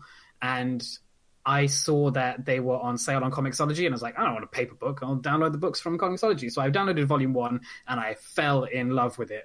And so I downloaded Volume 2, and then 3, and then 4, and then 5. And I bought all of them, and I read them all over the course of 1 week.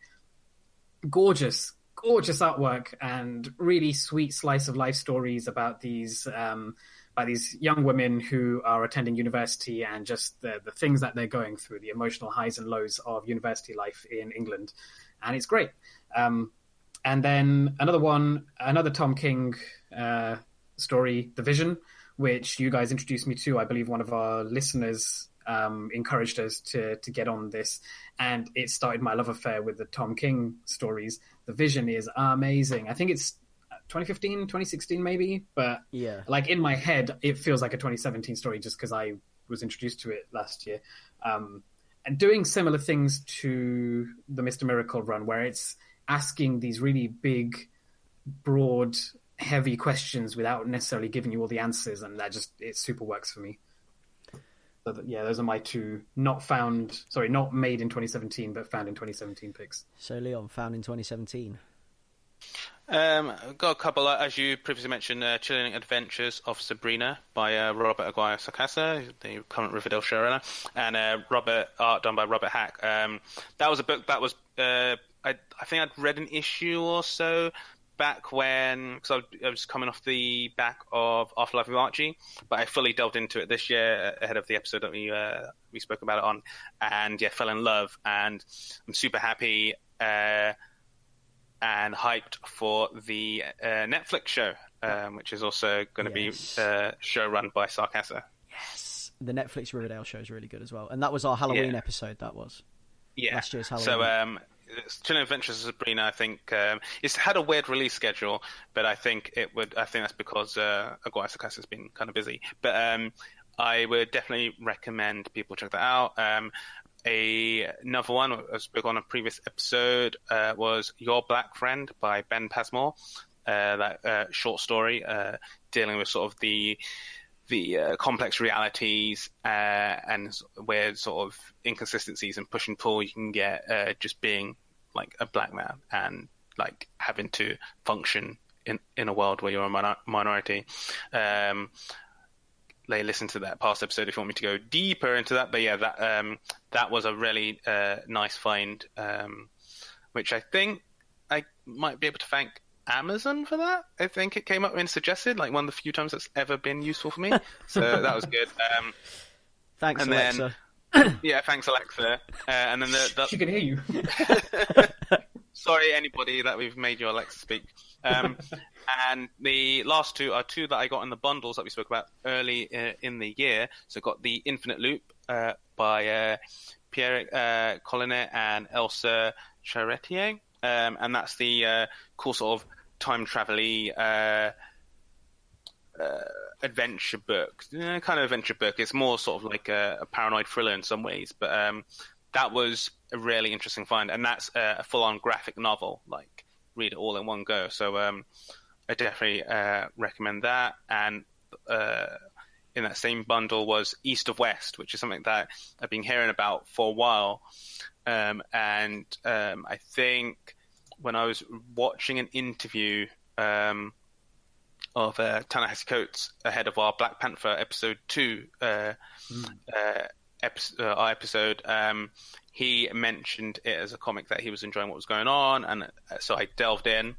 And it's something that I do want to continue. I've only read the first two equivalents of trades issue-wise, and I want to continue because it's really idiosyncratic world, and it does this sort of this cool sort of post-apocalyptic, like high-level future thing, fantasy future thing, but in not a dull sort of EMP dull way. Instead, you've got this whole regime and America split in a really different way than we normally see in fiction. So I do like sort of these near or quasi alternative history type things, and I think East of West, done by Jonathan Hickman and Nick Tragotta, handles that really well. Mm-hmm. And I guess now we can move on to what we're looking forward to.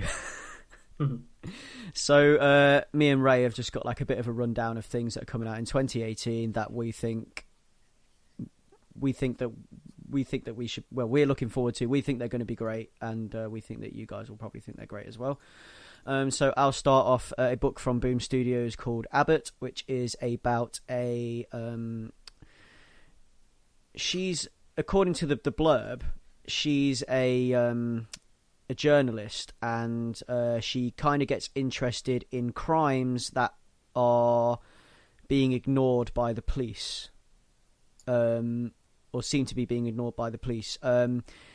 These crimes she recognises as things that are supernatural, dark, magical, and it's all got something to do with what happened to her husband. And it's all set in the 1970s. So it's like around the time that Nixon was in and everything else. And it's like I think that's going to be a really cool setting, really cool, interesting place to explore. and I'm quite liking the look of this book, definitely. And that is going to be the writer for that is Saladin Ahmed, who is your guy from Black Bolt, and art by Sammy Cavella. Next on the list of things I'm looking forward to is Marvel's big event next year, which will be Infinity Countdown, which is, as you can probably guess, the return of the Infinity Stones. Bit of Adam Warlock, bit of Thanos, bit of Cosmic Peril, bit of everything that I loved about Marvel at one time. So I'm hoping that this is going to be as great as it sounds. Kind of weird that they've done a Infinity storyline. Yeah. I wonder what they're tying that up with. I know, yeah, it's a bit left of centre. That, I mean, you know, it's not like they've got anything else coming out with Infinity in the name, is it? I mean, it's called the Countdown event, right? Wonder what it's the countdown to. There's the Swamp Thing Winter Special, which is coming out soon, that I was looking forward to, mainly because it's more Swamp Thing, and I don't think there's enough Swamp Thing these days, and I love Swamp Thing, so yeah, Swamp Thing Winter Special.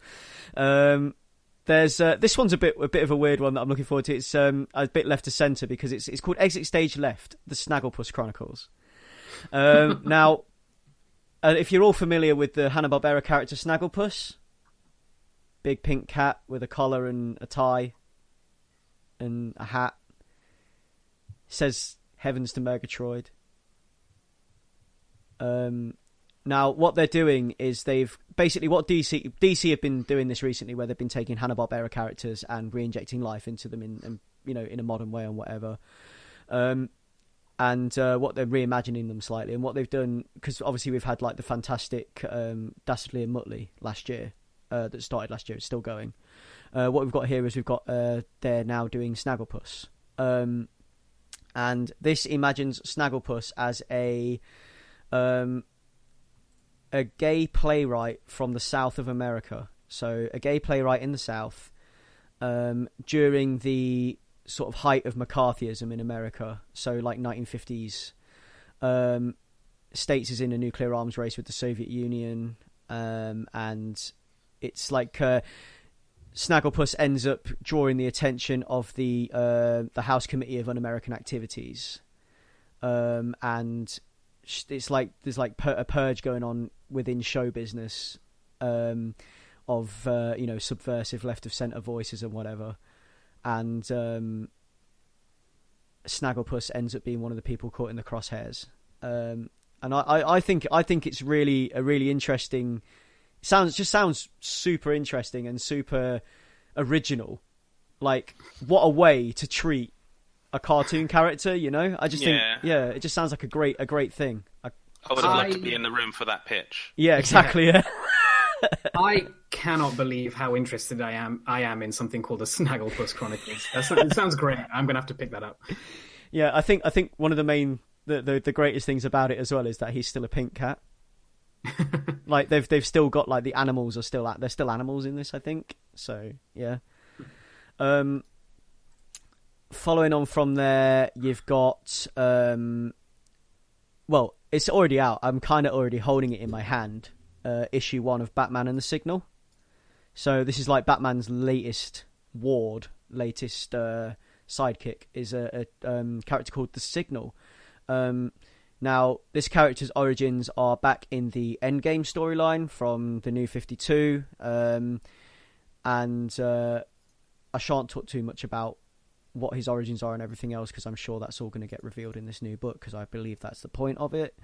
And it sort of like follows on from the pages of Metal, which is where his powers manifest. So he's Batman's sidekick, but he's kind of a metahuman at the same time. And yeah, I'm really looking. I was looking forward to it. I have it in my hand. It's great, but I'm looking forward to more of it. So yeah, Batman and the Signal. And then on from there, I've got the one of the last things on my list, which is a book called Ice Cream Man, which is a image book, and the story is by a man called W. Maxwell Prince, art by Martin Morazzo and Chris O'Hallahan, and this is kind of like a how do you describe? It's like an anthology / one-shot type deal where you've got this kind of cosmic being, be him a god, be him a demon, God only knows what he is, and he's an ice cream man, and he's in the form of an ice cream man in an ice cream truck, and each book is going to be a separate story where he has some kind of influence, and I think it's like a It's almost in the same vein as another book that I loved last year called Diablo House. I think it's going to be along those lines, where the ice cream man is kind of like weaving the stories, and he's like he can change the course of your life forever type thing. And I think it's going to be like the ramifications of asking him for something, kind of like the Diablo House type deal. But I'm definitely looking forward to that, and I think you were looking forward to this as well, weren't you, Ray?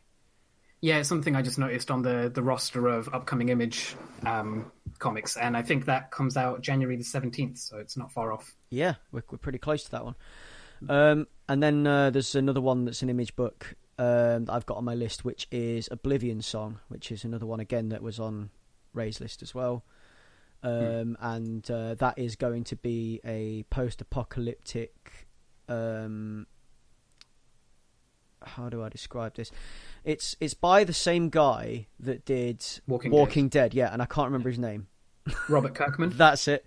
Yeah. And it's like it's like how people deal with a seismic supernatural event. So one world bleeding into another, and like how like the sort of the ramifications of that, and how the the people of Earth are dealing with the fact that this other world has encroached upon, this other dimension has encroached upon their space, kind of thing.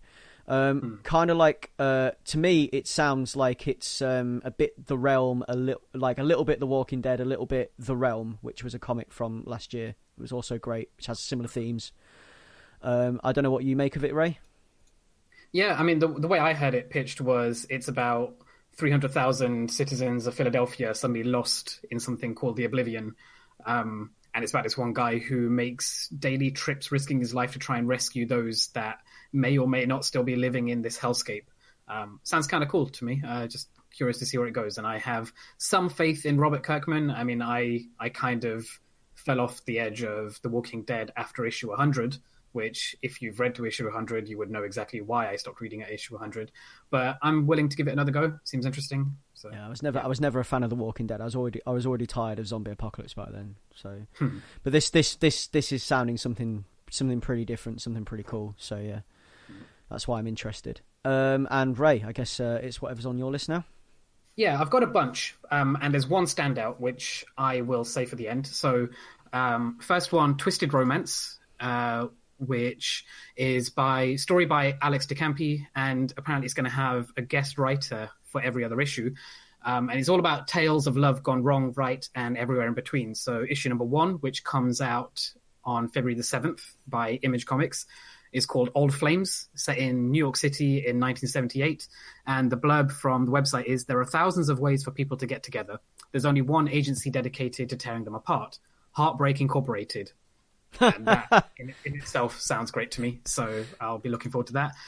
There's Lockjaw, which comes out on February 28th by Marvel. Writer Daniel Kibblesmith, art by Carlos Villa, I believe.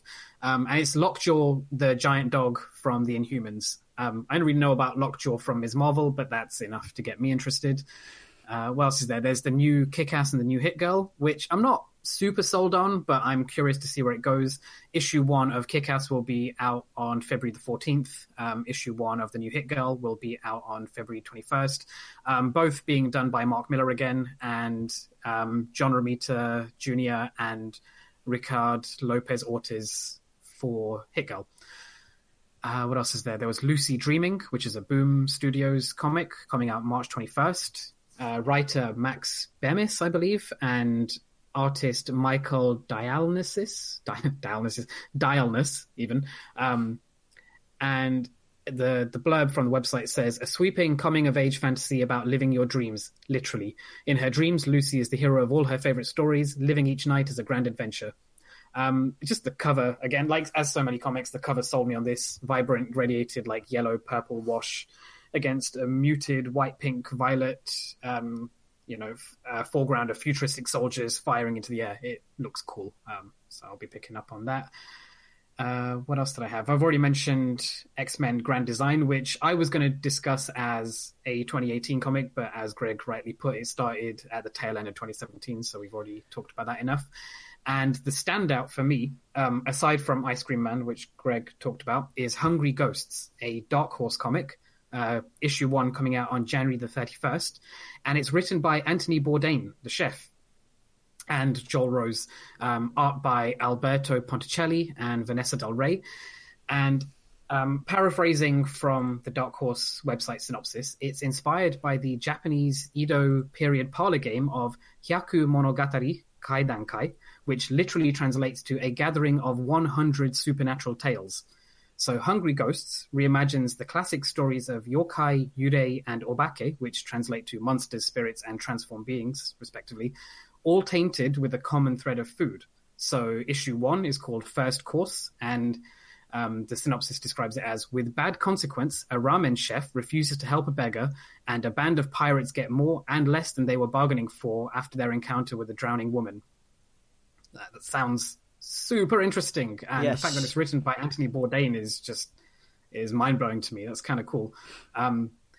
Side note, Hyaku Monogatari Kaidankai is a game similar in its like tabooness as Ouija boards are in Western culture, where 100 candles are lit and 100 ghost stories are told, and at the end of each story a candle is extinguished, so the room gets darker and darker as the night goes on. I mean, there's more to it than that, but check the Wikipedia. It's a super interesting concept, and it sounds like it would be right up your alley, Greg. Oh yeah. Definitely. That sounds like such fun as well. So yeah. It sounds awesome. I can't wait for that. But that's my list of what I'm looking forward to, at least for what's been announced for 2018 so far. Yeah, that's it. I mean, obviously there's going to be more to come. This is just the beginning, and this is just what we already know about. I mean, there's going to be loads more. Hopefully 2018 turns out to be just as good as last year for comics. No doubt. Yes. So, I guess to end this episode, we have a question. So, question from the multiverse. Again, from our serial questioner, Mike, who has asked us several questions before, and he's written in again. So Mike asks, hey guys, hope you had a good Christmas. Love the seasonal podcast. Greg said in the last episode that he hadn't really read a Hellboy but always wanted to. I was just wondering if any of you guys have a comic book series that you've always wanted to read but I've never got around to. For me, it's always been Transmetropolitan. For no good reason, I've just never gotten around to reading it. So also, he said, you asked what comic stuff we got for Christmas, but what comics did you guys receive, if any? I only got 2 this year. However, I did get the gift the Infinite Loop to someone for Christmas based on your recommendation. And he sent us a picture of the comics that he received for Christmas, which I can include it with the episode, but I'll bring it up now to so I can tell you what he got. 2 seconds. While Greg does that, I should point out this is probably my fault because I deleted the pictures from the shared document that we use. So sorry for that, Greg. That's all right, not a problem. So this year he got Asterix and the Chariot Race, and he got Hellboy in Hell, hardback, Mike Mignola. I think it's a hardback. Looks like a hardback in the picture. I guess, for me it's Hellboy. Hellboy's the one. You kind of answered my question for me by reminding me that I'd said that. So yeah, Hellboy for me is the comic that I've never read but should read, and for no real good reason I've never gotten around to it. It's not been that I've never wanted to, it's just that I just never have. So yeah, I'd love to read more Hellboy going forward. To answer your second question, Mike, for Christmas this year I received my wonderful amazing girlfriend bought me the new Fourth World Omnibus. So the Jack Kirby's Fourth World Omnibus, which is like this huge hulking hardback book. It's scarily big, but it's also really, really cool. I got that. I got Grant Morrison Multiversity, which is like the collection of the Grant Morrison Multiversity thing that he did for DC Comics. I got a volume of Harrow County. I got Harrow County Volume 2, and I got Afterlife of Archie in softback because I already had it like digitally, but now I have it in softback, so that's cool. I've actually got a copy of it now. Yeah, that was my Christmas comics. Oh, also I got bought an early Christmas present by Ray because he bought me a lot of Archie comics from the Humble Bundle. Mm-hmm. So Ray, any comics that got away? I guess a good way to put it. Yeah. Oh God, so much stuff. Everything that I haven't read. Like Michael, Transmetropolitan has always been on my list. That's something that you and Leon have been trying to convince me to read, and I do have Volume 1 sat on my shelf waiting for me. Same with Hellboy. I guess there's a bunch, like more Superman stuff and DC in general I'm really behind on. I want to read more about the Punisher. I want to read Usagi Yojimbo, which you've gone on about a lot. All of Sin City, all of Hellblazer, all of Judge Dredd, all of Akira, all of Dragon Ball, everything, just everything. There's so much stuff to catch up on. Yeah. As for stuff I got for Christmas, much like you, Greg, my wonderful, amazing girlfriend's brother bought me a comic, which was City of Glass, Paul Astor's City of Glass, but adapted into comic form by Paul Karasik with art by David Mazzucchelli, who we all know as the artist of Batman Year One. City of Glass was written in 1985, which is the first in the New York trilogy of postmodern detective fiction novels. And for this comic, I've only read as far as the introduction by Art Spiegelman, but he explains that the project of this was not making, quote, dumbed-down classics illustrated versions, but visual translations, end quote, of popular literature. And so I'm really looking forward to reading this. Oh, that sounds really special. Mm-hmm. And Leon? I didn't receive any comics for Christmas. That's the world I'm in. But the closest thing I got, my sister got me a cool Spider-Man T-shirt. As one of the gifts she got me, and I bought myself Injustice 2 on Christmas Eve. But yeah, I didn't really receive any comics. But like in terms of comics I should have read, I have a bigger issue with.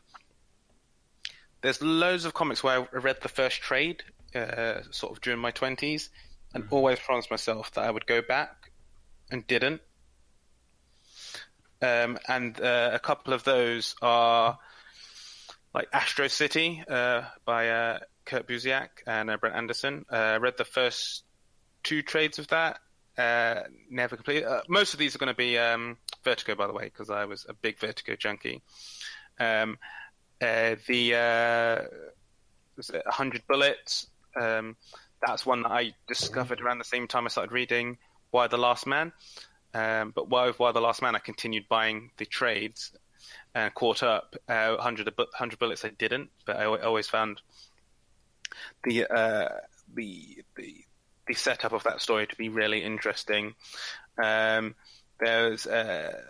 Brian Wood and Riccardo Bercelli, DMZ, another one where I'd read a bit, but never completed it. Fables. This is a big one because I have read a lot of Fables, but then I stopped at a particular time. It's not like I was reading it at the time when these issues came out. It was a couple of years after, but I stopped, and then I didn't pick it up again, and now there's endless issues. It's finished now, but yeah, now there's endless issues. And I remember a couple of years ago I played The Wolf Among Us, the Telltale game set before Fables, and you play as like Bigsby, and that got me like re-hyped to like reread and like jump back into Fables, but I didn't get around to it just because, you know, when you look up that hill, you look up that mountain and you're like, yeah, I'll get around to this. Like, I won't die. I'll do it at some point. Yeah. Hellblazer is another one. I've always wanted to read the Hellblazer comics, and I've dabbled with some of them at the beginning. Oh, God, the yeah. Constantine story, but I've just I've never properly got into it. Sorry? I was going to say, I guess you could add to my list I Hate Fairyland. Scotty Young's I Hate Fairyland, because it's something that I've wanted to read for a while but I've never done. There's a lot of when I think back, there's so many things that I've wanted to read but never have. And it's just like, the list is so long. so long. Yeah, I mean, I could go forever. There's a lot of Yeah. creator-owned ones, which some I own already, and some that I just always hear like mentioned as like comics that you should read. So I've got a very long bucket list. It's like with every medium that I'm a big fan of, they could stop releasing any new content for the next sort of 3-4 years, And you'd be fine. I know I still wouldn't catch up. Yeah. But it would help. Yeah. So if the industries would just like to pause for a No, few years, don't say it might that. benefit. Don't say that. I think the only solace we can take from this is that our children, when we eventually have them, will have a much harder time to catch up on everything that we have to catch up on, but we've also experienced just through lifetime of actually picking up stuff that is current to us, the young fools. So, Godspeed to them, I guess.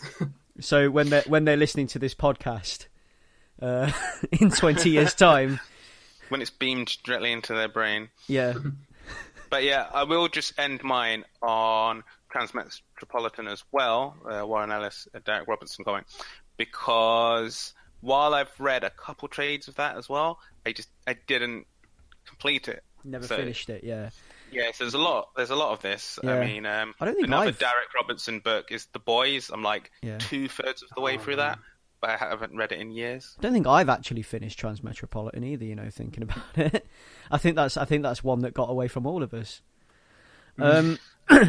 So, I guess unless anybody's got anything else to add to that, it wraps us up. I'm done. Yeah. Onwards with 2018. Yeah, so that was our sort of retrospective look back at 2017, our hopes and dreams for 2018. So yeah, that's been the first show of 2018. 2018, damn. 2018 AD. for Ace Comicals. So yeah, Happy New Year. And you can find us on Facebook under Ace Comicals. You can find us on Twitter under Ace Comicals. You can find us on WordPress, which is acecomicals.wordpress.com. If you want to ask us a question, send in your questions to acecomicals@gmail.com, or I mean you can ask us questions via the Twitter account or Facebook. You can send us messages, you can send us DMs on Twitter, or you can even just give us an @reply. You can find me on Twitter under @Batto, BATTOU. Guys, where can we find you? You can find me on Twitter @Monkey, so that's @MOONKEH. And you can find me at Leon Everett. And before I sign off, I'll just say, check out Legion, Atomic Blonde, and Runaways if you haven't yet, for media that was really good in 2017 based on comics. So yeah, I mean, you can find this podcast in various places. You can go to our website, which is like the hub for everything, which is www.acecomicals.com. Actually, you can also find us on Instagram under Ace Comicals. This podcast is available on iTunes, Pocket Casts, Stitcher, a couple others that I haven't mentioned because I can never remember the full list. Go to the website and you'll find them all. You'll find something that services your needs. Yeah.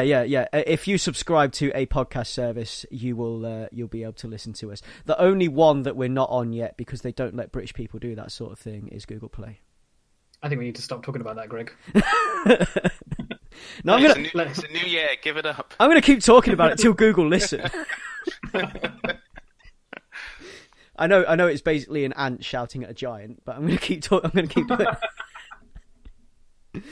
So yeah, that has been the first show of 2018 for Ace Comicals. That's number 26. So Ace Comicals, over and out.